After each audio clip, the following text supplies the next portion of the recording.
Good afternoon, everybody. You're very welcome back after lunch, and I'm extremely impressed that you haven't stayed outside in the sunshine, so thank you so much for coming back in. Before I even introduce myself, because otherwise I'm terrified that I'm going to forget it, please remember the hashtag ChangeAcademy2016, which Ross kindly wrote down for me in case I got it wrong, but I wouldn't do something like that, Ross, as you well know. It's my very great pleasure to chair the politicians panel this afternoon and to introduce our politician speakers. My name is Ailbhe Smyth, and I am currently convener of the Coalition to Repeal the Eighth Amendment. And our three speakers for this afternoon, moving from Senator Eoin O'Riordan, Senator Lorraine Clifford-Lee, and Senator Pádraig McLaughlin. And it'll be my pleasure to introduce each of you individually before you speak. And what we've actually agreed is that after a short introduction, that each of our panellists will speak quite briefly on their party's general approach to the marriage equality, yes equality referendum, and also perhaps picking out learning for the future. And that they'll each keep it really quite brief inputs so that there'll be plenty of time for questions, discussion, observations, comments, and what have you. So just let me say that, I've been through a lot of referendums in my life in this country, and often we have a lot of referendums, and I think I've been through them all as far as I can tell. Twice around the block on divorce. We actually won the second time, but I think that was back in 1996, when I think we got something like 50.003% in favour. 3 times around the block on abortion. It got slightly easier. We lost less on the second 2 referendums, 1983, 1992, and 2002. And we are, of course, very much gearing up at the moment for a 4th referendum on abortion, which would be to repeal the Eighth Amendment from our Constitution. The Eighth Amendment prohibits women from accessing abortion services in this country unless their life is in danger. And more of that anon. I and 2 colleagues, Sinead and Gráinne, will be doing a workshop at 4:30. But one of the things that we wanted to try and do in this session is to perhaps pick out some of the learning from the Yes Equality campaign that can be helpful for what's called future campaigns. But in my book, that means the campaign to repeal the Eighth Amendment. I'm going to be absolutely upfront about that straight away. As you know, when I came out back in prehistory times, I never ever dreamed that I would be one day fighting and involved in winning a referendum on same-sex marriage. I never dreamed that that day would come. I mean, you couldn't even dream that far ahead. So it really has been a most extraordinary time for myself and all my friends and colleagues, all the people, so many of us here today, to actually think back on that and the degree of emotion, certainly that I felt on the day of the count, was absolutely extraordinary. And yet I would be kind of past marriageable sell-by date, if you see what I mean. But that was not the point. That was absolutely not the point, because this referendum said so much about what we understand equality to mean and what we really understand this country and its values and its politics to be about. We did, of course, have an enormous challenge. That challenge is, in a way, very, very simply put. To my mind, it was a challenge to convince the people of Ireland that lesbian, gay, bisexual, and transgender people are just that, people. Just people. People like other people, in all our complexity, in all our variety, in all our diversity, in all our complicatedness.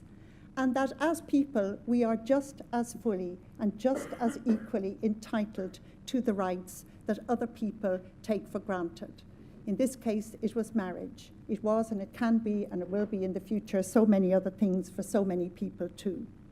But to do that, we had to, of course, overcome deeply embedded homophobia throughout our society, and that, as we've heard in panels yesterday and today, was something that came up to the surface. And with the expression of it, that homophobia began to dissipate and to be dissipated. Once it's spoken out, you can begin, as Talia said this morning, to actually break down the fears and the ambivalences that people have.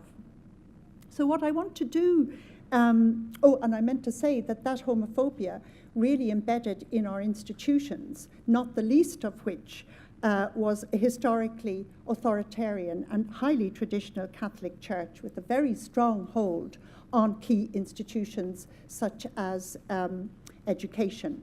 And I think that the results actually have revealed some very interesting things. And I'm just going to speak very briefly about what we learned, but actually it's more personal.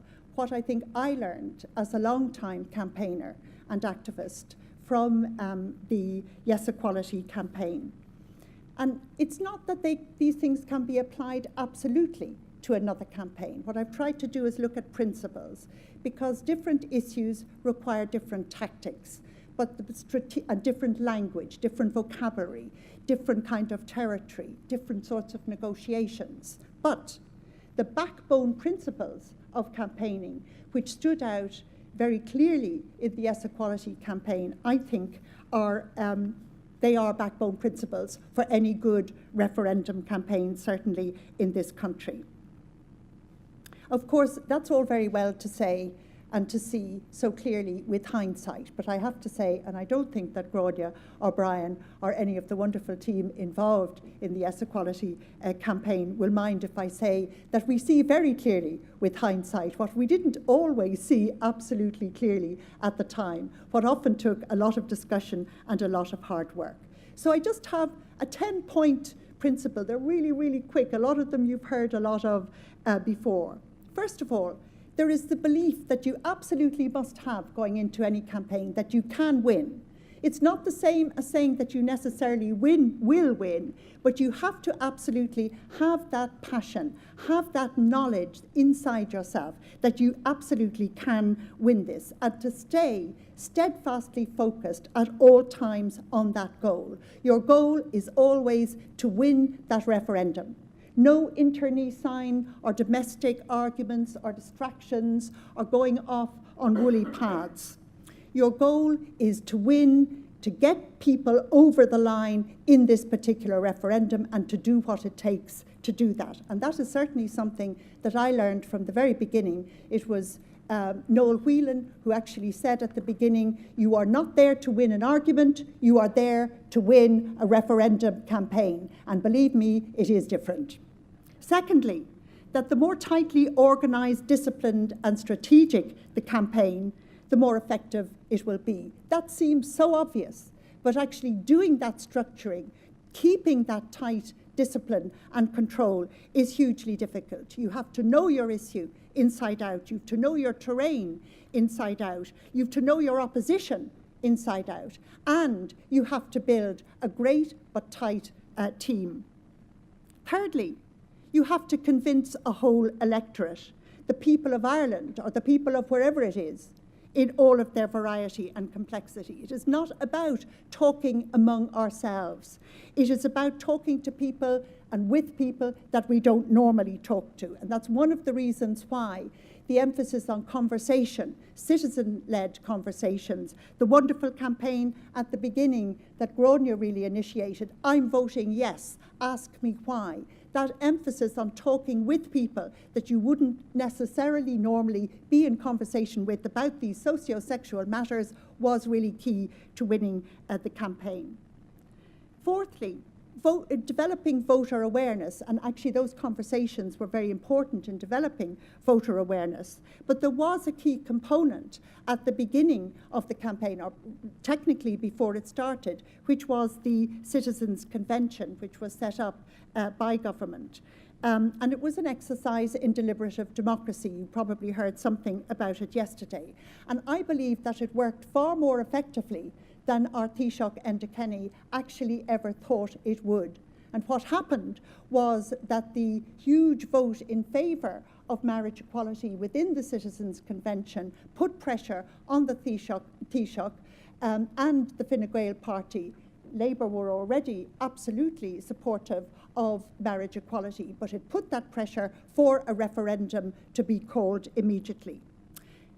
We are now having a citizens' assembly on repeal the Eighth Amendment, but there is one crucial difference. The Citizens' Convention, which considered a number of other issues where it was more or less effective, nothing nearly as effective as on marriage equality, it has no politicians on it. The Citizens' Convention had 66 citizens, ordinary, so-called ordinary citizens, selected at random, but it also had 33 politicians who went back into the Dáil, the Parliament, and who gave it gravity and sobriety and heft. We will not have that in our Citizens' Assembly, and it is, I think, a great loss. It is very interesting to maybe reflect on that. It's something we might think about later. 5, and I would go really fast. The convention contributed very importantly to creating cross-party consensus, so that even parties that were not, dare I say it, over-enthusiastic or not really enthusiastic at all about same-sex marriage got pulled into that sense of an emerging consensus. And while different parties pursued their own route through the campaign with different degrees of eagerness, vigour, enthusiasm and intensity, it is nonetheless true that there was that general cross-party feeling about it. I mean, in some ways, political parties played a low profile in the campaign. I know our politicians will have other things to say about that, but in fact, trust me, they did. And it was particularly interesting because I think it was very plain that the citizens of Ireland, people in Ireland actually, whether they were citizens or not, were actually saying, this is a grassroots issue. This is a social movement issue. This is something that we, the people who live here, are in charge of. We define and determine what it's about, and it has nothing to do with our party political affiliations. And actually, voter analysis afterwards demonstrates that quite clearly. 6th, there was a compelling message, very clear, but which was pared down to the absolute bone. There was a terrific panel on messaging this morning. We've heard a lot about that today. I won't go on about it. But I just want to say that that degree of simplicity and clarity requires hugely sophisticated understanding, expertise, and skill to produce, to channel, and to maintain message discipline throughout really what was quite a long campaign, to maintain tone and language through multiple media throughout the campaign. So clarity and simplicity and discipline again with messaging. 7, voter mobilization, get the vote out. From, I think, almost the get-go, we were all aware that it was one thing to convince people, it was another thing entirely to get them out there and to vote. And I think while we've talked a great deal and rightly about the social media campaigns and traditional media campaigns, in fact, the ground campaign, the canvassing door-to-door campaign, was immensely important. It didn't necessarily change voters' decision as to which way they were going to vote, but it worked hugely importantly to put them out there, to get them out there to actually go to the polling booth and to bring their families, their friends, their work colleagues, everybody with them. And that door-to-door campaign was unusual in a referendum situation. You tend to find it more in general elections, much less so in Ireland in referendums. And a key learning, certainly for me, is that door-to-door canvassing absolutely pays dividends in this country for campaigning. Next, never underestimate the opposition. As if we would, it's very hard to underestimate your opposition when they're in your face every single minute, everywhere you look. But don't see them either as all-powerful or invincible, because they absolutely are not. And I could do a whole talk on the failures of the no side, in its lapses, its omission, the weak campaign it led. Now, that is not to say that therefore we won easily. We didn't, but they made huge mistakes. One of their huge mistakes was, by the way, that they had absolutely no ground campaign to speak of. But thinking forward to campaigns to come, they know that. They know they ran a bad campaign. They know they ran a weak campaign.